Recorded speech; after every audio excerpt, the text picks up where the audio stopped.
St. John's, we have been on the journey toward generosity for the last few weeks, thinking about what it means to be generous as we serve a God who's been generous and is generous towards us.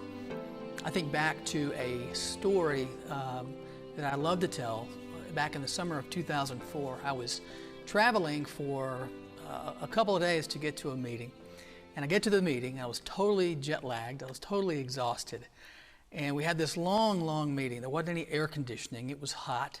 And a group of pastors and I were talking about how we could help in the community that we found ourselves in.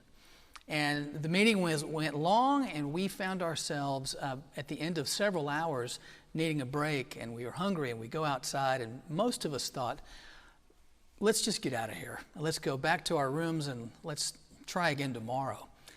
Well, somebody waved us over and said, hey, a meal has been prepared for you.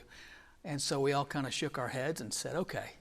So we followed, and we were taken into a room, and we sat down, and the greatest meal we had ever seen was set before us. Multiple courses of meat and vegetables and dessert. There was great laughter. The hosts were so wonderful. We learned about them. They learned about us. We talked about our families, and we talked about God. And we finished our time together with maybe the most delicious hot Ethiopian coffee ever. And we all left this meeting totally rejuvenated. And instead of wanting to go back to our rooms, we wanted to get back to work. We had been blessed. And what sets this particular meal apart was not only was this a meal of generosity, this meal took place in the desert in northern Kenya at a refugee camp called Kakuma. And we were served lunch by 2 refugees.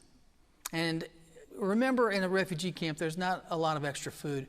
They probably gave us what was 5 or 6 weeks worth of food to us. Why? Because they wanted to serve us. And here we were the ones, the missionaries that traveled all across the world to see if we could be a blessing.